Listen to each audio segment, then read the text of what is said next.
Movie की शुरुआत में हमें बताया जाता है कि अपराधी लोग हमारे साथ समाज में रहने के लायक नहीं होते हैं, इसलिए उनके लिए एक खास जगह बनाई गई है और वो जगह एक बड़े से रेगिस्तान के बीच में मौजूद है। अब जो लोग किसी अपराध के लिए यहाँ पर आते हैं उन्हें बैड बैचर्स कहा जाता है और प्रत्येक कैदी को अपनी आइडेंटिटी के लिए एक सेपरेट कोड दे दिया जाता है। इस एरिया में कैदियों को दो ग्रुप में डिवाइड किया गया है। एक ग्रुप नॉर्मल इंसानों का होता है जिसे कम्फर्ट ग्रुप कहते हैं और दूसरा नरभक्षी इंसानों का। अब यहाँ पर एक गाड़ी आती है जिसमें कुछ पुलिस ऑफिसर्स एक लड़की को लाते हैं और उसे इस जेल में छोड़कर वहाँ से चले जाते हैं। एक्चुअली में यहाँ पर फिलहाल 5000 से ज्यादा कैदी रह रहे हैं और वो सब भाग ना पाए इसके लिए इस एरिया के चारों ओर स्टील की बहुत बड़ी दीवार होती है। अब जो लड़की यहाँ पर नई आई है उसका नाम अर्लेन होता है। वो यहाँ से आगे निकलती है तब उसे एक नोटिस बोर्ड दिखाई देता है जिस पर लिखा होता है कि इससे आगे का एरिया अमेरिका के हिस्से में नहीं आता है और इस एरिया में किसी भी इंसान के साथ जो भी होता है उसकी जिम्मेदारी अमेरिका पुलिस को नहीं होगी। अब हम अर्लेन के पास एक पेज देखते हैं जिस पर लिखा होता है find the dream find the comfort. इस लाइन में कंफर्ट वो जगह होती है जहाँ पर सभी बैड बैचर्स रहते हैं। अब अर्लेन आगे की ओर निकल जाती है जहाँ पर उसे एक कार दिखाई देती है जो कि पूरी तरह से खराब होती है। अर्लेन कुछ देर आराम करने के लिए उसमें बैठ जाती है। तभी हम देखते हैं कि एक गाड़ी उसकी ओर आ रही होती है, लेकिन जब अर्लेन को इसके बारे में पता चलता है तब तक बहुत देर हो जाती है और वो लोग उसे पकड़ लेते हैं। जब उसे होश आता है तो वो खुद को बंधा हुआ पाती है और वो देखती है कि उसे दो लड़कियां किडनैप करके यहाँ पर लाई हैं, जिनमें से एक अब उसके पास आती है और उसका हाथ काटने लगती है और बाद में उसका एक पैर भी काट देती हैं। दरअसल ये औरतें नरभक्षी ग्रुप की कैदी होती हैं। इन्हें रेगिस्तान में कुछ खाने को नहीं मिलता है इसलिए वो सभी इंसानों को खाना शुरू कर देते हैं। इन कैनिबल की एक स्ट्रॉन्ग टीम होती है जो सभी मिलजुल कर एक साथ काम करते हैं। वहाँ पर बहुत सारे हाथ पैर कटे हुए लोग होते हैं जिनको इन कैनिबल्स ने बंदी बनाया है। जब भी उन्हें भूख लगती है वो उन्हीं प्रिजनर्स में से किसी एक को चूज करके उनके बॉडी पार्ट्स को पकाकर खा लेते हैं और अब अर्लेन भी उन लोगों का शिकार हो चुकी है। अब वो समझ आती है कि बहुत जल्द उसकी पूरी बॉडी इन नरभक्षियों का शिकार बन जाएगी। जिंदा बचने के लिए यहाँ से भागने के अलावा और कोई दूसरा ऑप्शन नहीं बचता है, लेकिन उसकी इस हालत में भागना भी असंभव होता है क्योंकि वो अपना एक हाथ और पैर खो चुकी है। साथ ही उसे एक रूम में चैन से बांधा गया है। अब उसे एक आइडिया आता है और वो अपना सारा लेटरिन बॉडी पर लगा लेती है। नेक्स्ट डे एक कैनिबल लेडी उसे चेक करने के लिए आती है। तब वो उसे लेटरिन से लथपथ देकर उसे चैन से फ्री कर देती है और उसे साफ करने के लिए बाहर ले जाती है। अब जब वो लेडी पानी लेने के लिए जाती है तो अर्लेन वहाँ पर पड़ी एक रोड को अपने पास छिपा लेती है और जब वो कैनिबल लेडी वापस आकर उसे क्लीन करने लगती है तो मौका पाकर अर्लेन उस पर रोड से वार करती है जिससे वो नीचे गिर जाती है और उसके बाद अर्लेन उस पर बार बार रोड पटकती है जिससे वो लेडी मर जाती है। अब अर्लेन रेंगते हुए वहाँ से भागने की कोशिश करती है और तभी उसे वहीं पर पड़ा एक स्केटिंग बोर्ड दिखता है जिसकी मदद से वो भागने की कोशिश करती है। वो एक बहुत बड़ा रेगिस्तानी इलाका होता है इसलिए अर्लेन ज्यादा दूर नहीं जा पाती है और बीच में ही भूख और प्यास के मारे बेहोश हो जाती है। अब वहीं पर एक आदमी होता है जो कि उसी इलाके में रहता है। वो ना तो कंफर्ट ग्रुप से बिलोंग करता है और ना ही कैनिबल से, यानी कि वो अकेले ही अपनी धुन में रहता है। वो आदमी काफी बूढ़ा होता है इसलिए आज तक वो कैनिबल का शिकार नहीं हुआ था।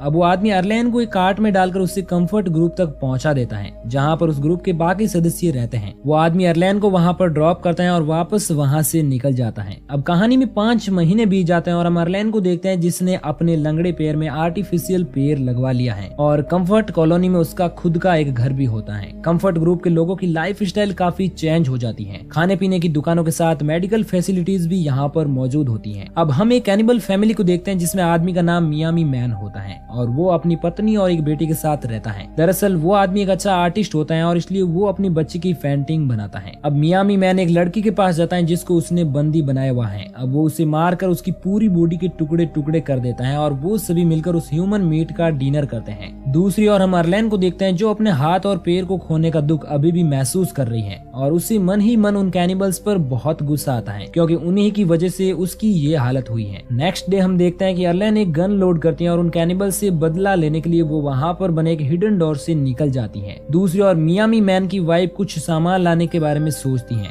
इसलिए वो अपनी बच्ची को भी साथ ले लेती है। वो दोनों माँ बेटी पुराने सामान से कुछ ढंग की चीजें ढूंढ रही होती है। तभी अर्लेन दूर से ही उन्हें देख लेती है इसलिए वो उनके पास आकर मियामी मैन की वाइफ पर गन तान देती है क्योंकि उसे पता चल जाता है कि वो एक कैनिबल है। अब वो कैनिबल लेडी अर्लेन से बहुत रिक्वेस्ट करती है और कहती है कि मैंने तुम्हारा कुछ नहीं बिगाड़ा है, प्लीज मुझे जाने दीजिए। मगर अर्लेन कहती है कि मैंने भी तुम कैनिबल्स लोगों से बहुत रिक्वेस्ट की लेकिन उन्होंने मेरा हाथ काट दिया इसलिए मैं तुम्हें नहीं जाने दे सकती और यह कहकर वो उसे शूट कर देती है। लेकिन उसकी बच्ची को कुछ भी समझ नहीं आता है कि मेरी माँ के साथ क्या हुआ है क्योंकि वो अभी नादान होती है और इस चीज को देखकर अर्लेन को उस पर तरस आ जाता है और वो उस बच्ची को अपने साथ लेने का फैसला करती है। अब वो दोनों कंफर्ट ग्रुप की ओर निकल जाती है, जहाँ पर रास्ते में वो अकेला आदमी उन दोनों को देख लेता है। एक शॉप पर उस छोटी बच्ची को रैबिट पसंद आ जाता है, इसलिए अर्लेन उसके लिए वो रैबिट खरीदती है और उसे अपने साथ घर ले जाती है। दूसरी ओर शाम होने वाली होती है, लेकिन अभी तक मियामी की वाइफ और बेटी घर नहीं लौटती है, इसलिए उससे उनकी फिक्र होने लगती है और वो उनकी तलाश में उस कचरे के ढेर तक पहुंच जाता है, जहाँ पर वो देखता है कि उसकी मरी हुई बीवी को कौवे खा रहे हैं और उसकी बेटी वहाँ पर नहीं होती है। तभी उसकी नजर उस बुढ़े आदमी पर पड़ती है जो उस कचरे के ढेर में कुछ ढूंढ रहा था। मियामी उसके पास जाता है और अपनी बेटी का स्केच दिखाकर पूछता है कि क्या तुमने इसे देखा है। तब वो आदमी बताने के लिए मान जाता है, लेकिन अपनी एक शर्त रखता है और कहता है कि पहले तुम्हें मेरा भी एक स्केच बनाना पड़ेगा। मियामी मैन इस चीज के लिए मान जाता है क्योंकि उसके पास दूसरा कोई चारा नहीं होता है। स्केच बनाने के बाद वो ओल्ड मैन मियामी को फाउंड कंफर्ट लिखकर देता है, जिसका सीधा मतलब ये है कि उसकी बेटी कंफर्ट में है। दूसरी ओर नाइट में अर्लेन उस बच्ची को एक क्लब में ले जाती है, जहाँ पर कंफर्ट का सबसे अमीर आदमी होता है, जिसका नाम ड्रीम होता है। कंफर्ट में वो सभी लोगों का हीरो होता है क्योंकि वो अकेला ही उन लोगों के लिए ड्रग्स लाता था। उस ड्रग्स की खास बात ये होती है कि उस ड्रग्स को लेने के बाद आदमी एक अलग ही दुनिया में खो जाता है, जो कि सपनों की दुनिया होती है और इसी वजह से सभी लोग उसे द ड्रीम नाम से पुकारते हैं। अब वहाँ पर अर्लेन भी थोड़ी ड्रग्स ले लेती है। उसी वक्त उस बच्ची का रेबिट वहाँ से भाग जाता है, इसलिए वो उसका पीछा करते करते अर्लेन से काफी दूर चली जाती है और इस तरह वो ड्रीम के पास पहुँच जाती है और ड्रीम उस बच्ची को अपने साथ ले जाता है। दूसरी ओर अर्लेन पर उस ड्रग का असर होने लगता है, जिसकी वजह से उसे कुछ भी होश नहीं रहता है और वो चलते चलते कंफर्ट से बाहर आ जाती है। नशे में उसे ये भी पता नहीं चलता है कि मियामी उसके पास खड़ा है। नेक्स्ट मॉर्निंग जब उसे होश आता है तो वो अपने आप को कंफर्ट से काफी दूर पाती है और उसके सामने मियामी मैन खड़ा होता है, जिसके हाथ में अर्लेन की आर्टिफिशियल टांग होती है। अब मियामी उसे अपनी बेटी का स्केच दिखाते हुए पूछता है कि क्या तुमने इसे कहीं देखा है। तब अर्लेन झूठ बोलती है और उसे मना कर देती है। दरअसल कंफर्ट में किसी भी कैनिबल का एंटर करना मना होता है और अगर कोई चला जाता है तो वहाँ के गार्ड उसे शूट करके मार देते हैं। इसलिए मियामी अर्लेन के साथ एक डील करता है और कहता है कि अगर तुम मेरी बेटी को कंफर्ट से ढूंढ कर ले आओगी तो मैं तुम्हें छोड़ दूंगा और अर्लेन इस डील को मान जाती है। मियामी उसे वार्न करता है कि अगर तुमने ऐसा नहीं किया तो मैं तुम्हें किसी भी हालत में जिंदा नहीं छोड़ूंगा। अब डील डन होने के बाद वो दोनों कंफर्ट की ओर निकल जाते हैं, जहाँ पर रास्ते में उन्हें एक कैनिबल मिलता है जो मियामी से कहता है कि अगर तुम मुझे इस लड़की की एक टांग काट कर देते हो तो मैं तुम्हें गाड़ी का फ्यूल दे सकता हूँ। मियामी इसके लिए मना करता है, तब वो उसे धमकाता है और कहता है कि मैं तुम्हें मारकर इस लड़की को यहाँ से ले जाऊंगा। तब मियामी बिना दिक्कत के अर्लेन को उसे सौंप देता है। अब जब वो अर्लेन को लेकर वहाँ से जा रहा होता है तभी मियामी पीछे से एक चाकू फेंकता है, जिसकी वजह से वो कैनिबल मारा जाता है। अब मियामी उस आदमी का सारा सामान ले लेता है और साथ ही एक हाथ भी काट लेता है। इसके बाद वो दोनों बाइक पर कंफर्ट की ओर निकल जाते हैं, लेकिन बीच रास्ते में रेतीला तूफान आ जाता है, जिसकी वजह से उन्हें अपने टेंट के नीचे बैठकर रुकना पड़ता है। अब तूफान रुकते रुकते रात हो जाती है, इसलिए मियामी अपना डिनर बनाने के लिए उस आदमी के हाथ को पकाता है। तब अर्लेन उससे पूछते हैं कि तुम कैनिबल कैसे बने। तब मियामी बताता है कि जब मैं 16 साल का था तो एक बोट के जरिए अमेरिका आया था और मेरे पास अमेरिका की नागरिकता नहीं थी, इसलिए मुझे बैड बैचर्स बनाकर यहाँ पर भेज दिया गया। अब बातों ही बातों में वो दोनों एक दूसरे के काफी क्लोज आ जाते हैं, लेकिन उसी वक्त पीछे से कोई मियामी को शूट कर देता है और वो कोई कंफर्ट ग्रुप का आदमी होता है जो अर्लेन को अपने साथ चलने के लिए कहता है। इसलिए अर्लेन थोड़ा सोच विचार कर उसके साथ चली जाती है, लेकिन कंफर्ट में जाने के बाद उसे अच्छा फील नहीं होता है क्योंकि वो उस टाइम को मिस कर रही थी जब मियामी उसके साथ होता है। उसने उसकी जान बचाई थी और उन दोनों ने काफी वक्त एक दूसरे के साथ गुजारा था, इसलिए अब वो मियामी को पसंद करने लगती है। अब वो फैसला करती है कि वो वापस मियामी के पास जाएगी और उसी के साथ अपनी लाइफ गुजारेगी। इसलिए अगले दिन वो वापस उसी जगह पर पहुंच जाती है जहाँ पर उसे मियामी तो नहीं मिलता है, लेकिन उसकी आर्ट बुक मिलती है जिसमें वो स्केच बनाता था। अब वो उसे उठाती है और वापस कंफर्ट की ओर निकल जाती है। अब हम उस ओल्ड आदमी को देखते हैं जो कि डेजर्ट में अकेला बैठा है। तभी उसे कुछ दूरी पर कौवे उड़ते हुए नजर आते हैं और इस चीज से वो समझ जाता है कि वहाँ पर कुछ गड़बड़ जरूर है। जब वो वहाँ पर जाता है तो देखता है कि मियामी वहाँ पर बेहोश पड़ा है। अब वो एक कौवे को पकड़ता है और उसे मियामी को खिलाता है और उसकी हेल्प करता है। दूसरी ओर अर्लेन उस स्केच बुक को देख रही होती है जिसमें बहुत सारी पेंटिंग बनी हुई थी। तभी उसे उसकी बेटी का स्केच भी मिलता है, जिसे देखकर अर्लेन फैसला करती है कि वो किसी भी हालत में मियामी की बेटी को ढूंढेगी और अगले दिन वो उसके स्केच को लेकर हर शॉप पर जाकर उसके बारे में पूछती है, मगर कोई भी उसको नहीं पहचानता है। इसलिए थक हार कर अर्लेन वहाँ पर बैठ जाती है। तभी वो मियामी की बेटी को देखती है जो कि ड्रीम के घर से निकलने वाली औरतों के साथ होती है। अब हमें यहाँ यहाँ पर पता चलता है कि ड्रीम के कोई भी बच्चे नहीं होते हैं, इसलिए वो मियामी की बेटी को अडॉप्ट कर लेता है। इस तरह अर्लेन को ये तो पता चल जाता है कि मियामी की बेटी कहाँ पर है, मगर वो उसे कभी वापस नहीं ला सकती क्योंकि ड्रीम इस ग्रुप का सबसे पावरफुल लीडर होता है। अब अर्लेन को एक आइडिया आता है, इसलिए वो ड्रीम के घर जाती है जहाँ पर बहुत सारी औरतें ड्रग बना रही थी और ड्रीम बताता है कि मेरी पूरी सक्सेस इसी ड्रग बिजनेस में है। तब अर्लेन उससे कहती है कि मैं भी इन औरतों की तरह यहाँ पर काम करना चाहती हूँ और इस बात के लिए ड्रीम हामी भर देता है। अब एक औरत अर्लेन को एक रूम में ले जाती है जहाँ पर वो वॉशरूम का बहाना बनाकर अपने आर्टिफिशियल पीर से गन बाहर निकालती है और बाहर आकर उस लेडी को गन पॉइंट पर ले लेती है। अब वो ड्रीम से कहते हैं कि अगर तुम इस औरत को बचाना चाहते हो तो इस बच्ची को मेरे हवाले कर दो। वो लेडी ड्रीम की वाइफ होती है, इसलिए उसे उसकी डील माननी पड़ती है और उस बच्ची और लेडी के साथ वो कंफर्ट एरिया से बाहर आ जाती है। बाहर आने के बाद वो उस लेडी को वापस भेज देती है और खुद उस बच्ची के साथ डेजर्ट की ओर निकल जाती है। आगे जाने पर उसे मियामी भी मिल जाता है जो अपनी बच्ची को पाकर काफी खुश होता है। तब अर्लेन मियामी मैन से उसे अपने साथ ले चलने के लिए कहती है, मगर वो उसे मना करता है और कहता है कि हम लोग कैनिबल हैं और अगर तुम मेरे साथ चलोगी तो कोई ना कोई तुम्हें मार देगा, इसलिए तुम्हारे लिए बेहतर यही है कि तुम वापस कंफर्ट में चली जाओ। लेकिन अर्लेन अभी भी उसे मना करती है और कहती है कि मुझे कोई भी फर्क नहीं पड़ता है कि तुम कौन हो, मैं बस तुम्हारे साथ अपनी जिंदगी गुजारना चाहती हूँ और मैं तुमसे बहुत ज्यादा प्यार करती हूँ। अब मियामी की बच्ची को भूख लग जाती है और वो कहती है कि मुझे नूडल खाने हैं, मगर वहाँ पर नूडल नहीं होता है, इसलिए मियामी उसके खरगोश को मारकर उसे खिला देता है और अब वो तीनों एक दूसरे के साथ खुश होते हैं। इसी के साथ ये मूवी यहीं पर एंड हो जाती है। तो दोस्तों, अगर आपको ये वीडियो पसंद आया हो तो वीडियो को लाइक और चैनल को सब्सक्राइब जरूर करना। बाकी मैं मिलूंगा आपसे किसी नई दिन नई कहानी के साथ, तब तक के लिए थैंक यू।